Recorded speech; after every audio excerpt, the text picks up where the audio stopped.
Hi, and welcome back to the Gothenburg Indie Film Festival. I'm here with a new guest, and as usual, I will ask you to tell us who you are and which film you're here with. Okay. I'm Mohamed Berro.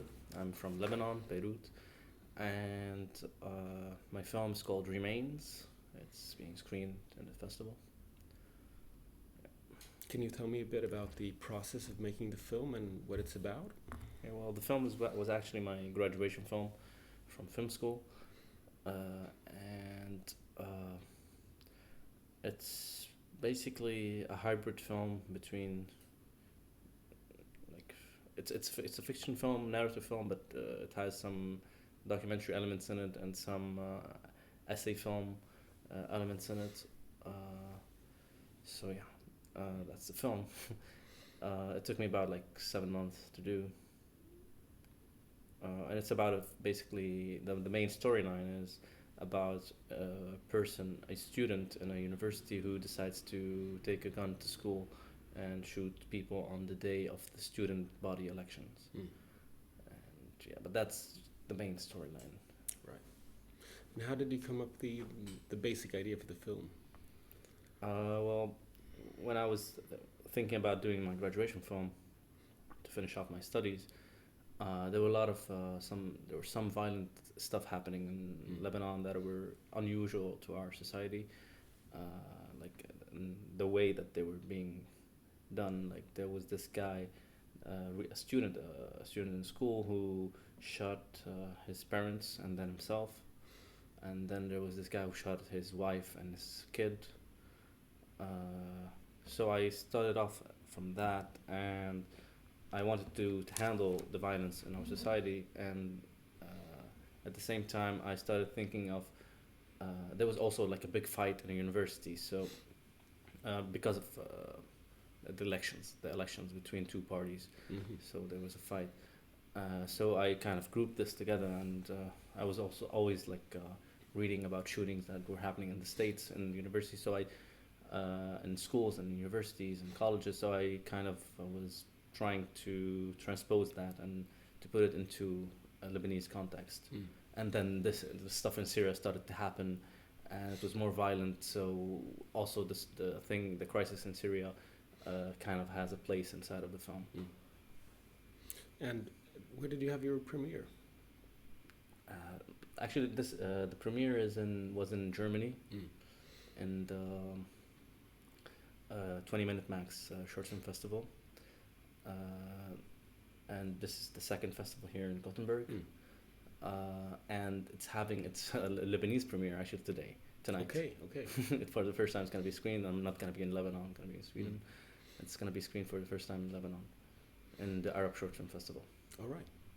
I was talking before with some of our earlier guests about the importance of the festival. Yeah.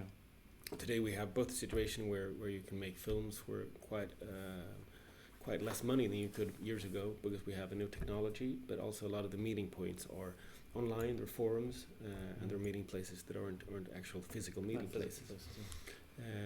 So I was wondering, what do you think the festival per se, what role does a physical festival, a festival where you meet other filmmakers and also you meet your audience? Yeah, I think it's the meeting that is important, like this interaction that happens between the filmmakers and the curators or the organizers or the filmmakers and the audience.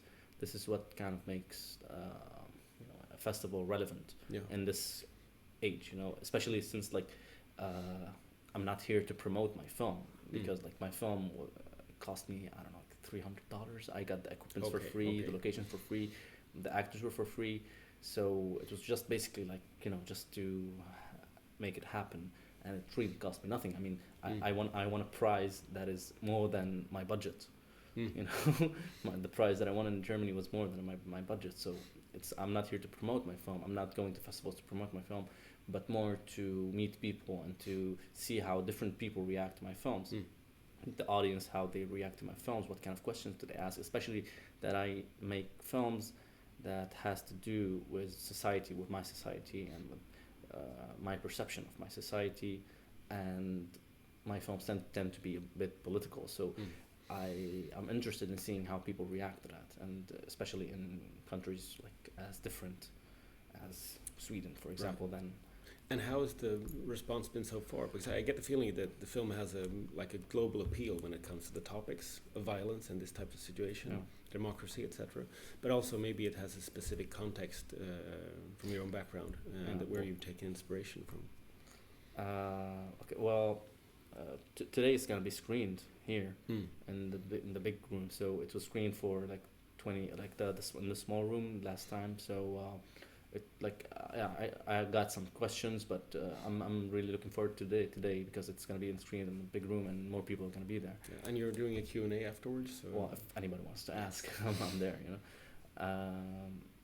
But yeah, I mean, the film has some universal appeal, yeah, maybe, because I talk about also, like I mentioned theory because I've been reading some political philosophy, and there's some parts with political philosophy like global stuff and not just local stuff. Like that's the essay part that I was talking about. Right. Like I try to incorporate that within the narrative and within the film itself. And yeah, maybe so that can be so the interaction between these parts and the parts that deal with local stuff can be interesting, and I would like to see how what people think of that, like what people think of putting political philosophy, which is practically done by Western philosophers and written and produced by Western philosophers and Western philosophy, and using that in a context where in Lebanon, which is not part of the Western hemisphere. Right.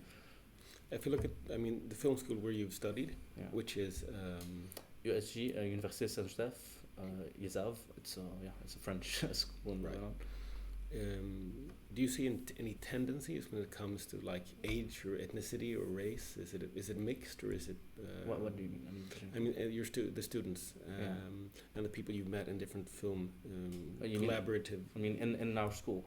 Yeah, exactly. But also in general, I mean, do you find that is it ethnically mixed? Is it mainly men or is it mainly women, or do you see any like tendencies when it comes to who actually gets into these film schools and makes the films that are being shown? Well, I can only talk about my film school. If it's about gender, no, it's really mixed. I mean, there's everybody. It's kind of like, but like for social class, like especially in my film school, because it's a private institution, so like you need to be kind of well off, you know. You can't. It's for the social class plays kind of a role in it. Some people do have financial aid, but not so many. So, like most people in the school are, you know, they're not rich, but they're not poor either. They're not working class. So that can have an effect on the kind of films that are made in the school, and I'm not saying if it's a positive thing or a negative thing, or I'm not praising my film, but like my film is really different than the films being produced there because it's more in relationship with society and with reality, which is not necessarily a good thing. But like a lot of films in our school are more like escapists. Like the films are escapists in a way, which could be really good. I mean, I'm completely with it. But it's not the kind of film that I would like to make. Right. I was also thinking about meeting you guys who come here, and also film students in Gothenburg, and in general, I would say the hybrid films, or the films that are sort of a mixture between documentary, fiction, and essay films, and also films that maybe even broaden that even more, where you based a film upon a book or a study or something, where the film is only part of a larger project or a social or like a media project. This has become more and more common in recent years, and obviously it has to do with technology and social media and so on. But when you started working with this, was your thought to make something that was a hybrid? You wanted to mix these genres, or was it just a result of what happened during the process? It's kind of both, like because like I had ideas of mixing stuff. Right. I had the ideas of putting an interview instead of this fiction film, but while I was doing it, stuff were happening around me, you know, and in Lebanon, like not necessarily in Lebanon, but in the area, you know, like we have flux of information and flux of media and images and graphic images that are being bombarded, whether on TV or on the internet or on the radio, just hearing about it. So that also played a role, and that found itself inside of my phone. Right. So like there's a part that was completely put in during the editing, which is the opening scene. I completely did that during the editing, and it was basically something that I did before. It was a project that I was doing separately. There's an editing project that I was doing, editing footage found online.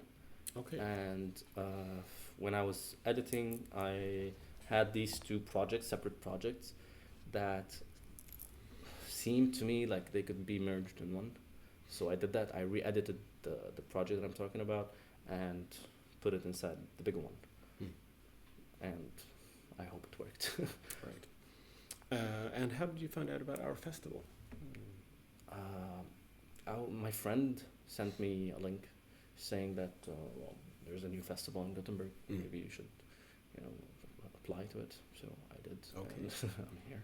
And sort of a classical question: our festival is the Gothenburg Indie Film Festival. Yeah, as opposed to the big one, the big international. Exactly. Yeah. festival.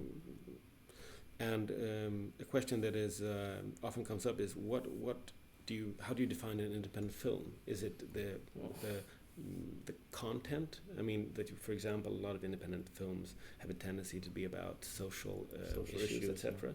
And then there's also the other aspect, obviously, that if you have a lower budget, but you also have maybe more freedom if you're not working with a larger conglomerate or corporation or film company. Well, do you have any thoughts about? I mean, is it important for you that you're an indie filmmaker? Would you define yourself as an indie filmmaker? Or is that not necessarily? Okay. Like I'm not really into categorization, regardless of what it is.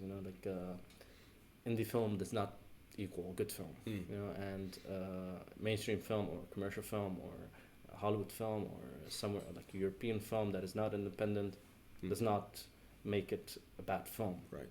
So anybody can do good stuff, but yeah, I mean, when you're independent, it's hard to do it, but once you do it, you kind of have more freedom. If you were really independent, but like it can be an independent film, but the director wouldn't be really independent because he would still have financial restraints, like where he got his money from, even if it's not a lot. Right. Yes. So even if it's a really low budget film, but like let's say, I don't know, I'm just exaggerating here, but let's say it's $10,000, which is nothing, okay? And if he got it from somebody, and that somebody wants to control the film, then it's not really independent, even if it's just $10,000, as opposed to a $250 million film from Hollywood. It's not. It's not as simple as putting it into two categories. Right. Yeah. And future plans, both when it comes to your film now and I mean, is there another film in the pipeline? And if so, what can you tell us anything about it? Or there's a couple of projects that I'm working on. Currently writing. One is faux documentaire, they call it in French. It's a fictional documentary, basically, where you take a fictional story and can like talk about it as if it's a true story, and do a documentary about it. So like I have this story that I want, like I have this documentary in my head that is not real, about a fictional thing. It's basically an alternative history kind of thing in the region. Like I'm considering changing the history since the 80s of something that happened in the region, especially in Syria, that changed the outlook of the whole region. So I'm considering that this happened, and I'm doing a documentary in 2014 about a really banal thing, but with that history in it, like with that alternative history. Okay, yeah. So that's one of the projects. Interesting. Otherwise, fictional documentaries, at least in Sweden, is usually used when it's the opposite. That you make a fictional film. You make a film that is with actors, but it's based upon a true story. True story. Yeah. And to sort of round it off, if there's nothing else specifically you'd like to say, I was thinking, the people who watch this, if you see this on Vimeo or on YouTube, or maybe you've been at the festival or in some way get in contact with some of these people or this situation, do you have any tips for someone who's just at the starting line of making their own film, or has an idea, or I mean, what's important when you haven't gotten there yet, but you really want to give it a try at least and make your own movie? I think you should just give it a try, and that's what you need to do. You know, as you've mentioned before, we're at a point where technology is so advanced that you really don't need a lot of money to make. Like, I wouldn't call them films, because it's also like a category to do a film. You know, this fantasy of doing a film. You just need to express yourself. You just need to do something to create something, and you can do it with no money even. Like if it happens that you have a camera, if you have a DSLR, a Canon, a Nikon, like that you can buy for I don't know, like $800, and you might already have it. Like you take pictures with it in the street. If you have that, and if you have some friends who have some other stuff, you can make some lights, like DIY lights, and and even you can even film a natural light. It's not that hard, if you get a grasp just of how lighting works and sound work, and just try. Right. Okay. Just try. Just go ahead and try. Great. There's nothing to lose. Okay. Thank you very much. You're welcome.